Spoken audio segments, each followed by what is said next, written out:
His fundus was normal. He was shown to a retinal surgeon. The disc was normal. The vision was about 636, 624.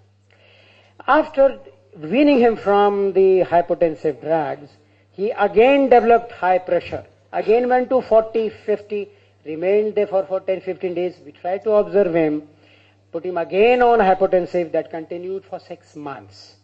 In between, we're trying to stop the hypotensive drugs, trying to see how the pressure results and how the eye behaves. But after stopping the hypotensive, after 6 months, the pressure remained normal, 16, 17 for 2 months. Then he came to me again after 8 months, with he said he can't see, the loss of vision. When he saw the fundus, there was a total optic glaucomatous atrophy. Now, you can even see here, the gonioscopy shows the angle recession. This is the angle recession here. This is the angle recession in all the upper quadrant and lower quadrant. Now, the problem in this case was, whenever we tried to intervene with surgery, and we thought that probably he might get controlled on itself spontaneously without the drugs, and we used to keep him for a month or two. He used to remain normal, 16, 17, then suddenly again the pressure used to shoot up. Now the problem, and I keep it open to the house and also to the panelist here, that whenever should we operate for TRIB in such cases? Because we have lost the eye. The pressure remained normal for 2 months. We can forget about all this, this iris atrophy and iris trauma and posterior subcapsular cataract. This posterior rosette shift cataract occurred afterwards. When we tried thinking of operating, but we decided not to because the patient had no vision. So there was no question of operating. The relatives also refused. So now such cases, should we operate for TREBI? Should we not operate? How long to wait? How to monitor such cases? And ultimately, one should not lose the eye this way. He's a young boy, 16, 17. I'll leave it open to you. Another case. A man from a village hit by a cow horn. Mydriasis, there is no iris seen in the quadrant. When you lift up the upper eyelid, there is a large limbal tear here. Is a limbal rupture with the whole of the iris coming out from there. Large limbal rupture.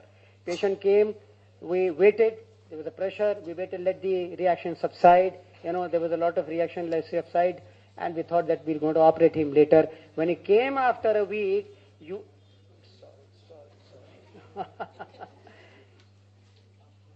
sorry.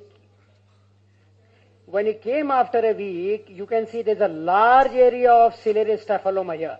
It's a ciliary, it's a choroidal, all those scleral thinning, and all this staphyloma. Now the problem was, now what to do?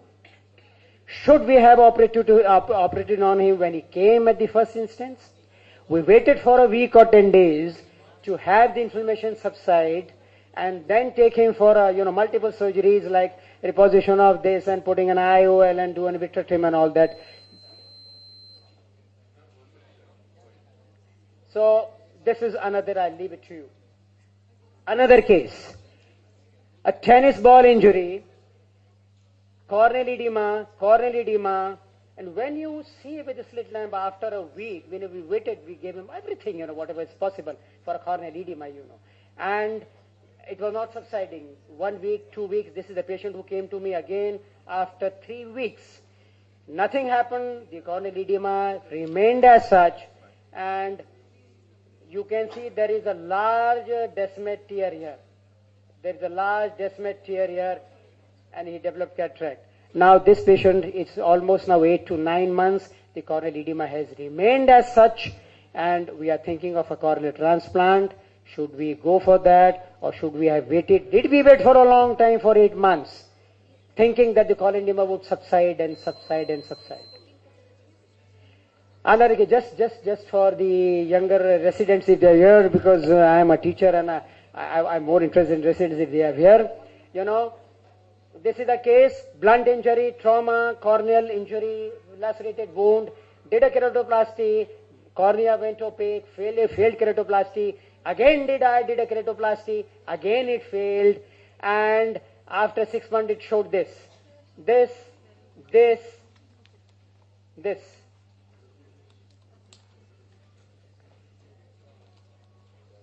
It went to a number of doctors. They said it is a nevus. They said it is a nevus. It is a melanoma. It's a melanoma foeta, multiple areas. It was not a biphthalmus. The pressure, of course, the patient had glaucoma. He is also operated for TREBI. I am just showing you this TREBI here. There's a small bleb. Tension is now 17, but the vision is only PL and PR. Not because of this opacity, but even otherwise, when you did the first keratoplasty, after that also vision was not there. So, with that, I stop here and I leave open, and I leave it open. And in the next sessions, we'll be trying to put a session on these sort of unusual and difficult cases where, with God grace, we'll be having international experts in the next conference. Let us have their opinion and the opinion of the Indian specialists. What should be done in these cases? Thank you very much. Thank you, Dr. Shukla. Collect your memo.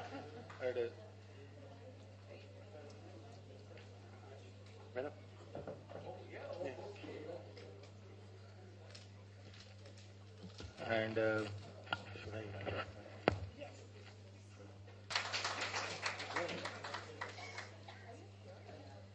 I don't know.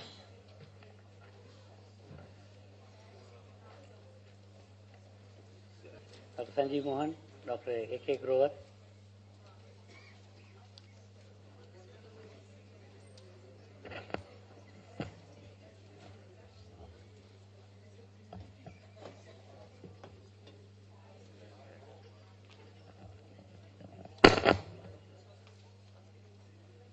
We are dealing with keynote address and the MS Boparai oration. We have a distinct ophthalmologist, Dr. P. Swami, to give us a keynote address. And in the second part, we are dealing with Air Marshal MS Boparai oration. That has been awarded to Dr. S. Natarajan. This oration is given every 2 years.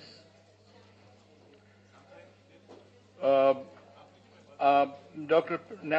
Swami is here, and I'll request Dr. Grover